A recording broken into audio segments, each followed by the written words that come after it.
Right now, while you're watching this, California has already passed laws that are so bold, so controversial, and so ahead of their time that insurance companies are furious, tech giants are scrambling, and ordinary renters are weeping with relief. We're not talking about small policy tweaks, we're talking about laws that flipped entire industries upside down overnight, laws that protect you from AI making decisions about your career, laws that say the ocean can no longer belong only to the wealthy. Here's what's truly wild: most Californians don't even know these laws exist yet. They're already in effect, already changing lives, and already making lawmakers in every other state nervously look over their shoulders, wondering how California keeps doing this.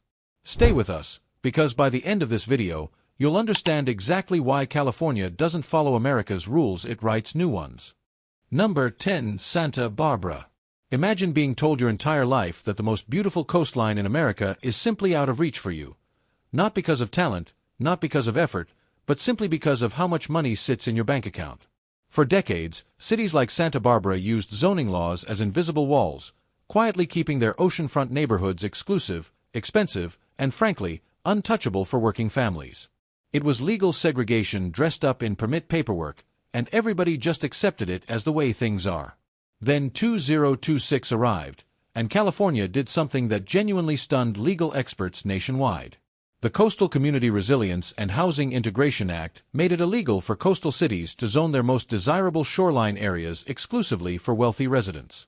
Any developer building within 1 mile of the California coastline must now include a minimum 25% affordable housing ratio, and in return, they receive streamlined permits that completely bypass the local political opposition that previously killed every affordable project before it could even begin.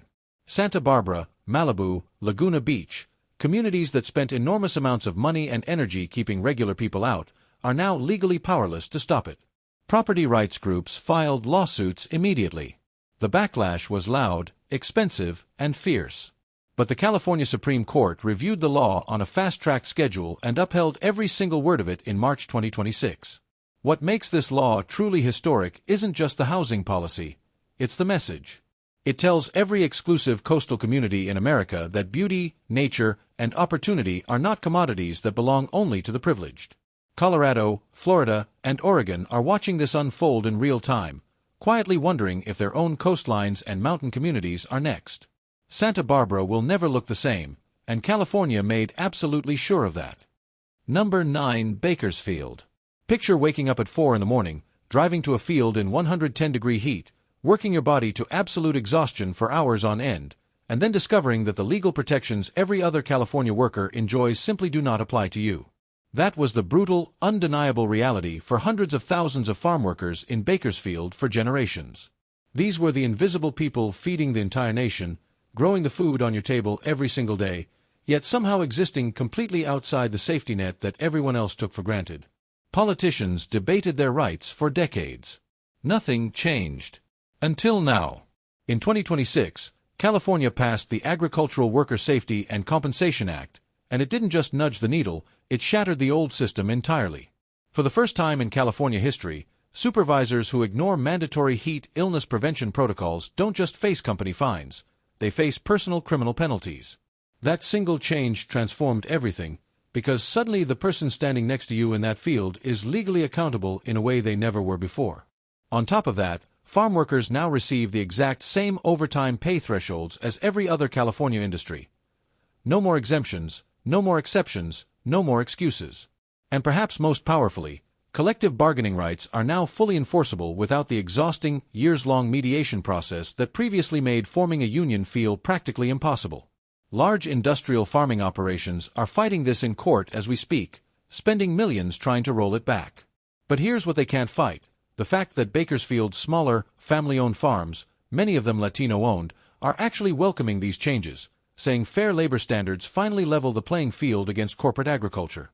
The federal government spent 50 years promising farm workers justice.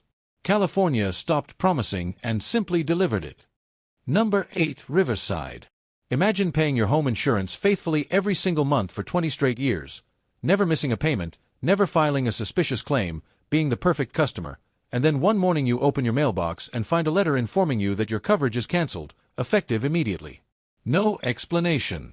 No alternatives. No path forward. Just gone. That was the nightmare reality hitting tens of thousands of Riverside County homeowners every single year, as insurance companies quietly and systematically abandoned entire zip codes the moment wildfire risk maps updated. Families who built their entire financial lives around their homes suddenly found themselves uninsurable and unsellable overnight. In 2026, California looked the insurance industry directly in the eye and said enough. The Wildfire Insurance Equity Act made it flatly illegal for any insurer to drop a homeowner in a high-risk fire zone without first presenting a clear, specific, written pathway showing exactly which fire safety upgrades could restore their eligibility for coverage. No more mystery cancellations. No more silent non-renewals. If an insurance company wants to walk away from a California homeowner, they now have to look that homeowner in the face and explain precisely why, and precisely what can be done about it. That single requirement changed the entire power dynamic between families and billion-dollar insurance corporations. But California didn't stop there. The law also established a state reinsurance backstop, meaning California itself steps in to share financial risk with private insurers, giving them a genuine economic reason to stay in the California market rather than flee it entirely. The result? Insurance companies that were preparing full California exits are reconsidering their position. Colorado, Oregon, and Washington, states watching their own wildfire crises intensify every single summer, are studying Riverside's transformation with desperate urgency. Because what California just proved is that even the most powerful industries in America will bend when the law finally has teeth. Number 7. San Jose.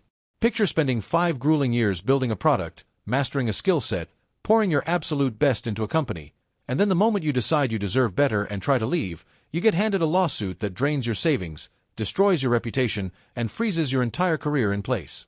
No new job. No startup dream. No freedom. Just lawyers, courtrooms, and a contract you signed on your very first day that you barely even read. This wasn't some rare horror story happening to a handful of unlucky engineers. This was the everyday reality for hundreds of thousands of tech workers across Silicon Valley, trapped inside companies by non-compete agreements specifically designed to make leaving feel financially impossible and professionally suicidal. In 2026, California passed the Tech Worker Mobility Act, and it closed the most dangerous loophole in Silicon Valley's entire legal history. Companies had discovered a brilliantly sinister workaround. They were writing employment contracts under Texas or Delaware law, specifically to bypass California's existing non-compete restrictions. A worker living and breathing in San Jose was somehow legally bound by rules written in an entirely different state. That manipulation is now completely and permanently illegal. California law now follows the worker, not the contract's home state, meaning no matter what creative legal language a corporation writes into your agreement, if you live and work in California, California protects you. Full stop. The ripple effect in San Jose was immediate and electric. Engineers who had been quietly suffocating inside large corporations suddenly had the legal freedom to launch startups, join competitors, and back early-stage companies without the paralyzing fear of multimillion-dollar lawsuits chasing them out the door. Google, Apple, and Meta spent enormous resources lobbying against this law. Every single dollar of that lobbying effort failed completely. San Jose's startup community is already calling 2026 year zero, the moment Silicon Valley's next generation was finally set free. Number 6. Oakland. Think about this for one moment. You lose your job through absolutely no fault of your own, you fall behind on rent during the most financially devastating period of your life, and then just when you think things are finally turning around, a judge signs an eviction order that puts you and your family on the street with a permanent legal record that follows you everywhere. No landlord will touch you. No apartment will accept you. One period of hardship quietly transforms into a lifetime of housing instability that you simply cannot escape no matter how hard you work or how desperately you try. This was not a rare exception in Oakland.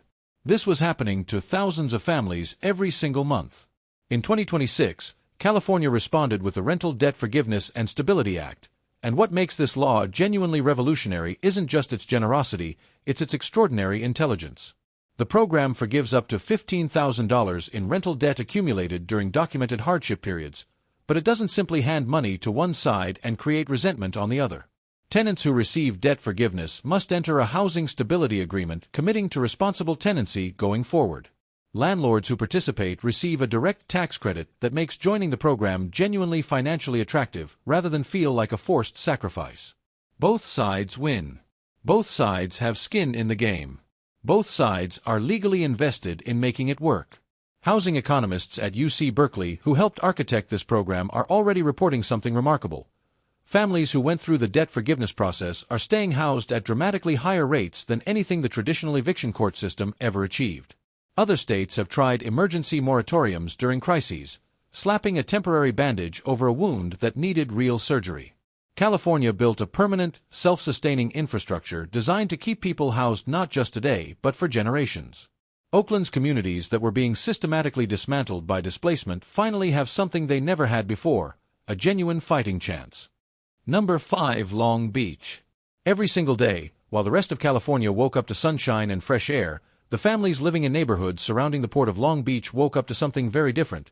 A thick, invisible blanket of diesel exhaust so concentrated, so persistent, and so deeply embedded into their daily lives that children in these communities were being diagnosed with asthma at rates that would genuinely shock you.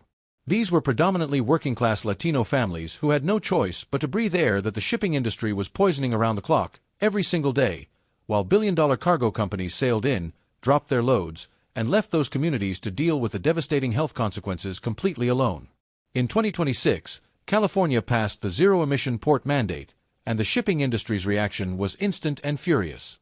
Every major shipping corporation argued loudly that the infrastructure didn't exist, that the costs were completely unreasonable, that the timeline was dangerously aggressive, and that forcing docked ships to plug into the electric grid instead of running their diesel engines while harbored was simply technically impossible.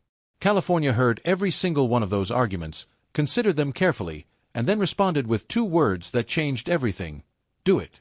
What happened next silenced every critic completely. Within the first measurable quarter of implementation, emissions surrounding the port of Long Beach dropped at a rate that environmental scientists described as nothing short of remarkable.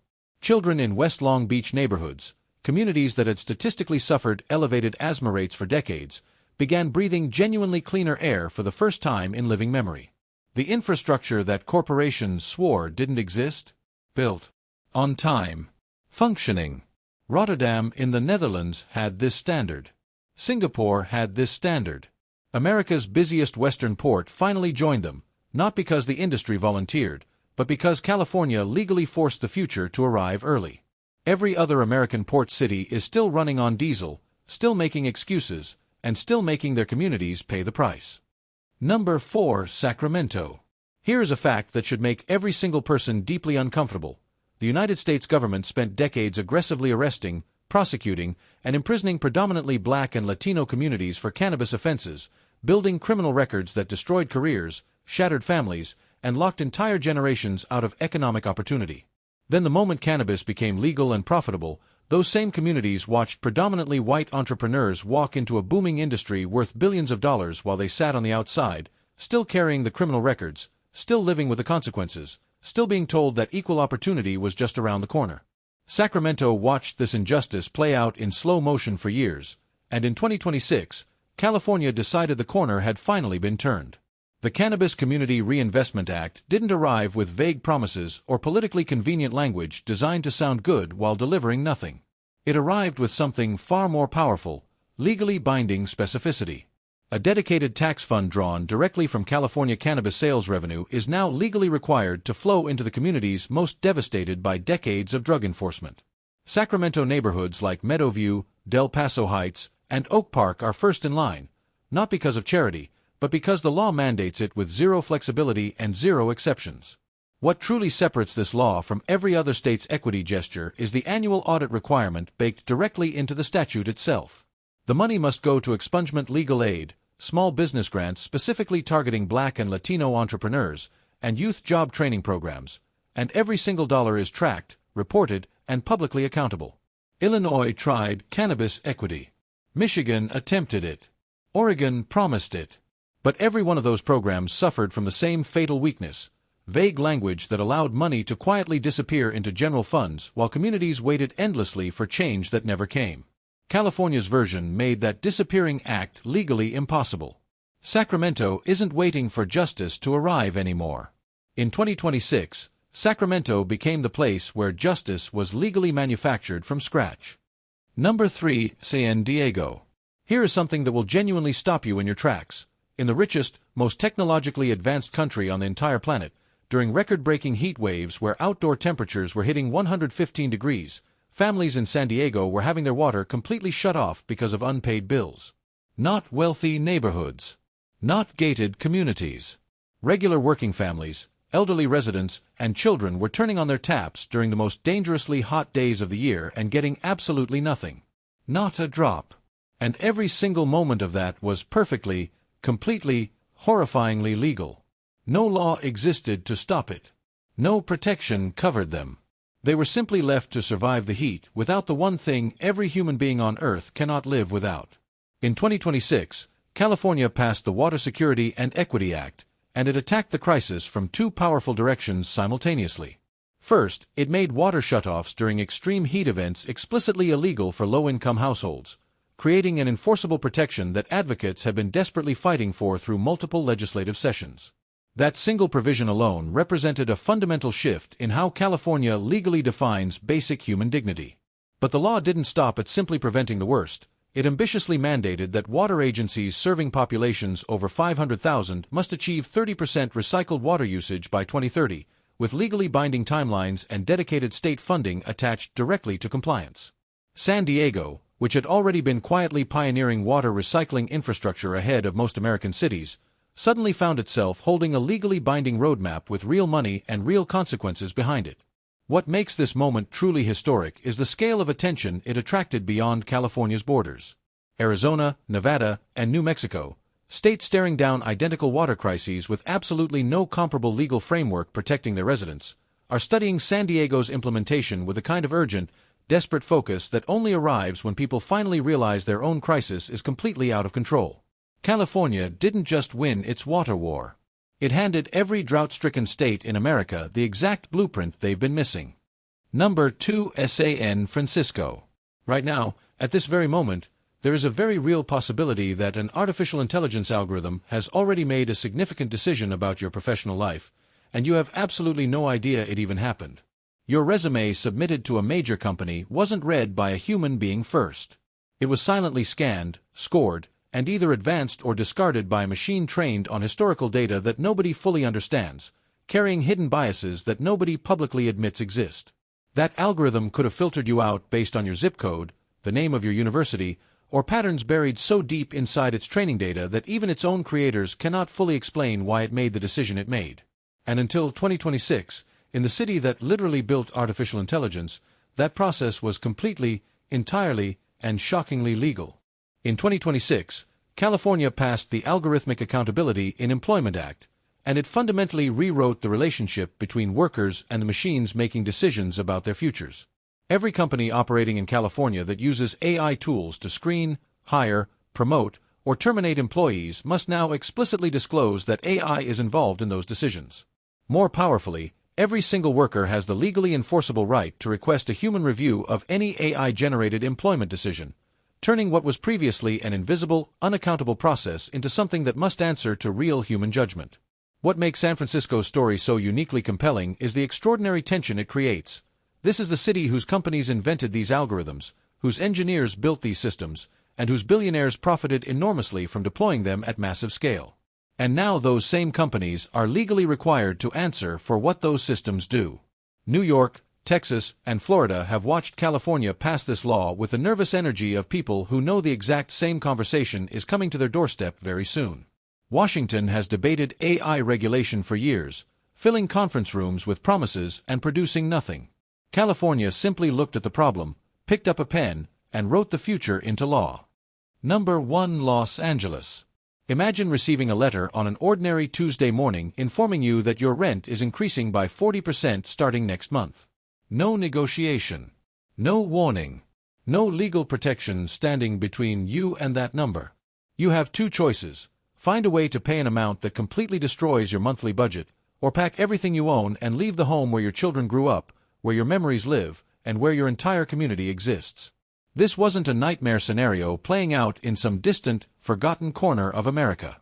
This was happening every single week to millions of Los Angeles renters living in single-family homes, people who had absolutely no idea that the rent control protections they assumed covered everyone around them completely and totally excluded them. That legal loophole wasn't an accident. It was a deliberate gap that landlords had exploited aggressively and profitably for decades. In 2026, California passed a rent stabilization expansion so fundamentally powerful that tenant advocacy groups who had been fighting for it for 15 straight years described the moment it was signed into law as genuinely surreal. Annual rent increases are now legally capped at 3% or the rate of inflation, whichever is lower, and for the first time in California history, that cap applies fully and completely to single-family rental homes that were previously sitting entirely outside any protection whatsoever.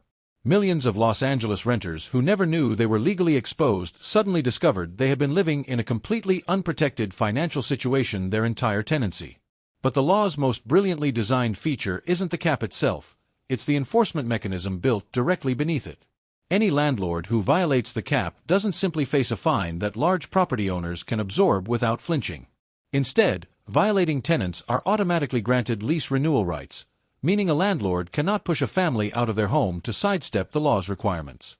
Legal experts across California called this the most tenant-forward protection ever written into state law, a provision so carefully constructed that it closes every escape route the real estate industry previously relied upon to make rent control feel optional rather than mandatory. Drop your most personal thought in the comments right now. Have you or someone you love ever been hit with a sudden, devastating rent increase that changed everything about your life, and did anyone in power even care? Every single video on this channel is built on real research, real dedication, and a genuine belief that these stories deserve to be told with the depth and honesty they deserve. So if this video gave you something valuable today, subscribing with just one single click is the single most meaningful thing you can do to keep this channel growing stronger every single day. And there it is, 10 cities, 10 laws, and one state that looked at everything broken around it and decided that waiting for someone else to fix it was simply no longer an option. From a Los Angeles renter finally protected inside a single-family home they had lived in for years with zero legal coverage, to a Santa Barbara coastline that can no longer be legally reserved exclusively for people with unlimited wealth, what California did in 2026 wasn't just legislate. It fundamentally redefined what it means for a government to actually serve its people rather than simply manage them. Think about everything we covered today. Farm workers in Bakersfield finally receiving the same basic protections every other California worker has enjoyed for decades. Tech workers in San Jose liberated from corporate contracts specifically designed to trap them. Families in Riverside no longer waking up to insurance cancellation letters with no explanation and no pathway forward. Children in Long Beach breathing genuinely cleaner air because California refused to accept that pollution was simply the unavoidable price of economic activity. Every single one of these changes happened not because the industries involved cooperated, not because the opposition stayed quiet, and absolutely not because change was easy. They happened because California decided that the comfort of powerful institutions was less important than the dignity of ordinary people. Here is the question that should stay with you long after this video ends. If California can do this, why can't your state? The laws exist. The research supports them. The need is undeniable. The only missing ingredient in every other state is the political courage to actually act. California proved in 2026 that courage is a choice, leadership is a decision, and that the most powerful thing any government can do is look its most vulnerable residents directly in the eye and say, "We actually see you, and we are finally, genuinely, on your side."